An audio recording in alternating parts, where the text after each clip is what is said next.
My name is Madyn, and this is Lori, Madyn's mom.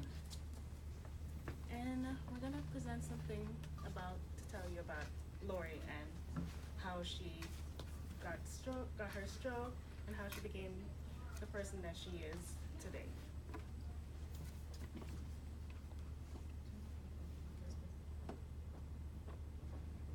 So I'm gonna read in first person where I'm just the voice for Lori today. I was born on January 14, 1971, in Kingston, New York, the beautiful eldest daughter of a dad's job and mom's job. When I was 15, my mother tragically passed away. I threw myself into my studies and earned coveted entry to Stanford University, Goldman Sachs, and Harvard Business School. And eventually, oh, I'll tell you when to Oh, go. okay. Sorry. It's all right. And eventually co-founded my own private equity investment company in 2005. On the personal side, I married my best friend and fellow investment ace, Kabir Misra, in 2004.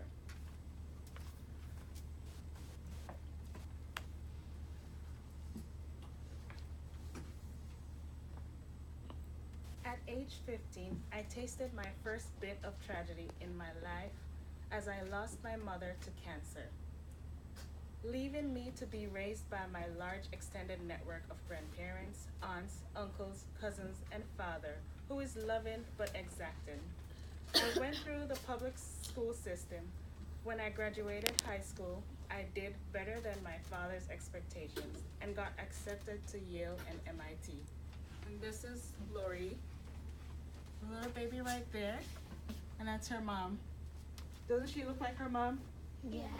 Okay.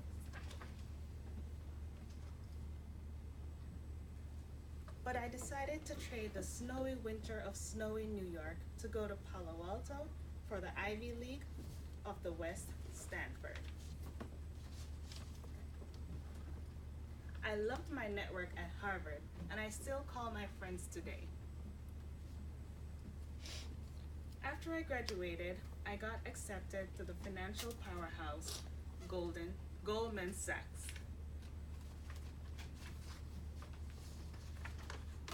And here's a little map of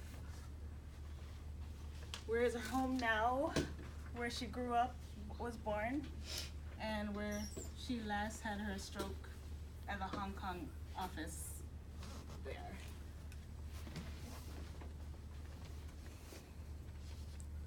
Kabir and I both have two beautiful children. Murat, here on the left, affectionately named Tantan, who is now 13 years old, and little Madyn, who is now 9 years old. Madyn was given the nickname of Caillou from Murat. Here we have a straight line trajectory, but as any drama or English teacher would tell you, no story is complete without a plot twist. This would be the last family photo in which the whole family unit was intact. The picture was taken in early January 2010. Little Madyn was only 4 months old.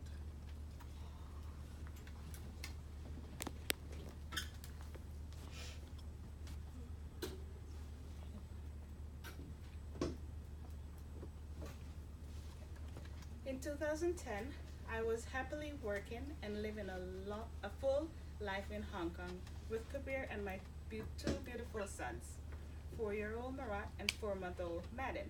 But like every good story, there's always a plot twist. On April 26, 2010, at the age of 39, I suffered a severe brainstem stroke. This is the story of my journey. I was working at my office in Hong Kong. I was in a business meeting with my colleagues when I suddenly collapsed to the floor. Paramedics rushed in and took me to the hospital. The doctors diagnosed me as having had a massive seizure. In order to stabilize me and run further tests, they would administer powerful anesthetics and put me into a medically induced coma, where I sat on life support for 2.5 days. Family and friends flew in from all over the world. When I woke from my coma, both of my doctors and family had realized that there was something terribly wrong. I could not move a muscle in my body, except for my eyes. I could not speak or make any sounds using my vocal cords. But it was interesting because I was alert. I could hear the voices around me and I could respond to not even just simple questions, but complex questions. And the doctors soon realized that this was not a seizure at all. At the, at the age 39, I had suffered a massive stroke, one that was centered on my brain stem, the part that controls your basic body functions, your speech. The doctors also realized that they may have made a terrible mistake. So, as many of you know, a stroke is a blood clot that forms on the brain that blocks blood flow to certain areas of the brain. And to alleviate the clot and minimize the damage associated with the clot, you try to administer very quickly powerful doses of blood thinner to break up the clot and restore blood flow. If you if you can do this quickly, then you can minimize the damage. I laid in a coma, motionless for 2.5 days, and the effects of the damage to my brain was catastrophic. As this story could not get any worse, there is even a more devious twist to it. Not only could I not move or speak, I was perfectly alert, cognitively intact. My upper brain, part of the brain that controls your thoughts and emotions, was more or less unaffected. As family, friends, and doctors realized as they spoke with me, the experience of this, as you can imagine, is horrifying.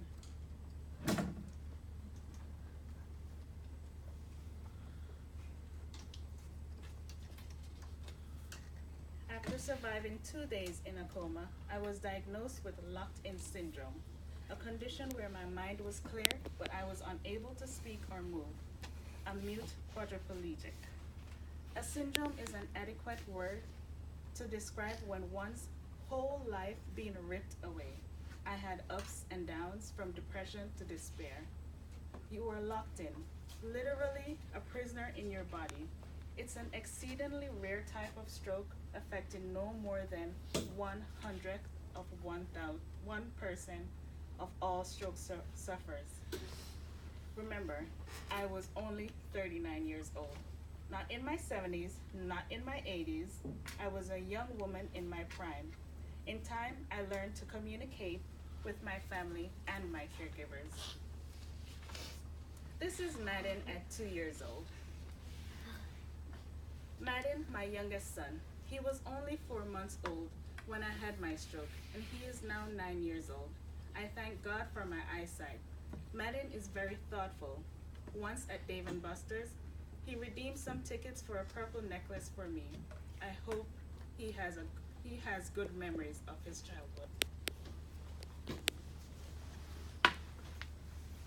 Now you have the background. How would you deal if your life changed? You have to self-reflect and ask important questions. For me, this process took 2 years. I had to first grieve my old self and learn to accept my new reality.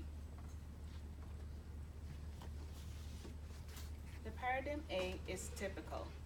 People run on a hamster wheel and grind through life focused on compensation, title, organization, fame, and power. All these attributes are focused on the individual. When life throws you a curveball, you have the opportunity to live in paradigm B. Relationships, legacy, quality over quantity, and enjoyment come to the forefront. You ask, how many lives are influenced? And how do I define new success? All this thinking revolves around others.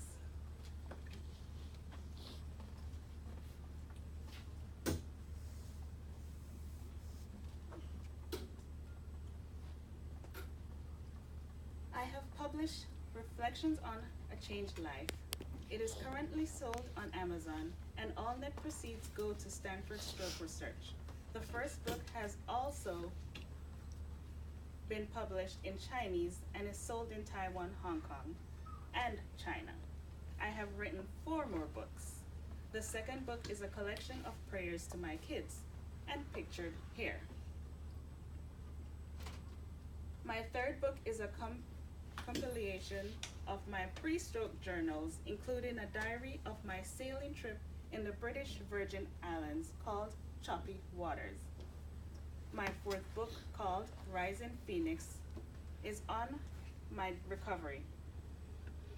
The 5th book is called Handicap Access, an Insider's Guide.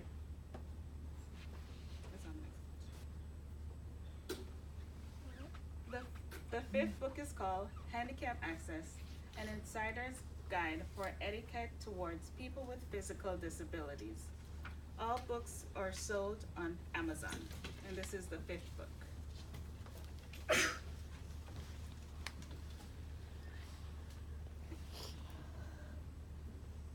And a couple tips from her 5th book. For example, tip 1, don't stare. Don't ogle at people with disabilities as if they were an attraction at the zoo or a freak at the circus. Staring robs people with disabilities of their dignity. On my trip to Hong Kong, I repeatedly had strangers take videos of me using a lift. Rather than feeling like a celebrity, I just perceived myself to be an oddity. Once I was planning a girlfriend's get-together at a spa. I was trying to relax during a facial. The esthetician kept staring at me and peppering me with questions about my condition. I could only communicate by blinking, so the experience was intrusive and physically taxing. Luckily, after complaining about the negative atmosphere, we were comped with free facials.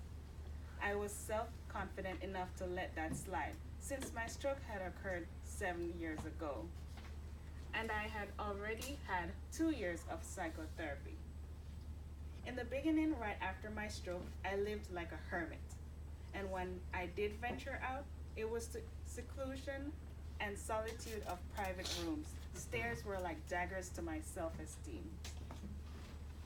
They were demeaning and hurtful, even though I knew that they were only driven by curiosity. Today, I go to restaurants, movies, the kids' school, and even travel. My life became richer when I realized I couldn't change the world, but merely my own outlook on how I reacted to stairs.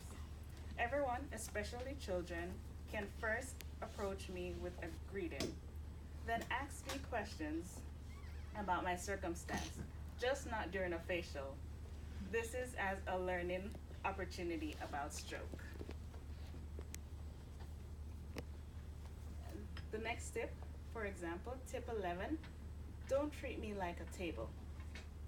I know I cannot speak or move, but I detest being treated like an inanimate object. People litter me with used tissues and pillows. I yearn to first be asked, but that is not the case when home furnishings and paper products are summarily dumped into my lap. I can do nothing but cry and scream over what I deem as anathema. I want to yell. I am a person with feelings and not a mere table upon which to rest items. Here is the importance of email. I can spell just once, send my instructions to a group of recipients, and not have to risk being interrupted or dismissed. Email is my preferred method of communication. Nobody can discern or treat me as a person with disabilities. And here's showing how Lori got some awards from several different foundations. She also got an award from Obama, and the other one is the Leadership Award, and that one was from Monty Jade. Yes, Monty Jade. You can get recognition, but accolades should not be your goal. Just do what is your passion, and recognition will follow.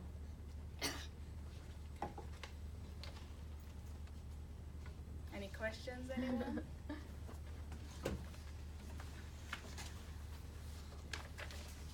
Anything at all that you always wanted to ask?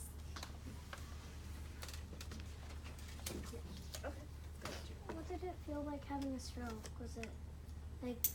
Was it emotionally exhausting?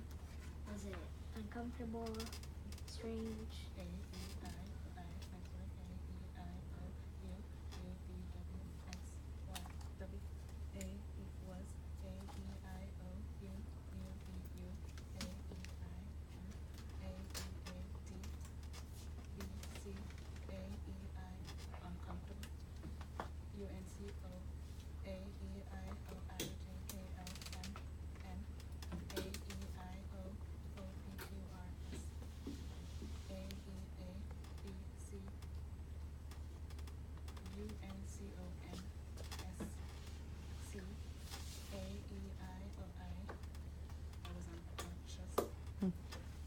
Oh, when you had, okay. So you're saying she was unconscious, so she didn't have any feeling then when it happened to her. What, did you mean like after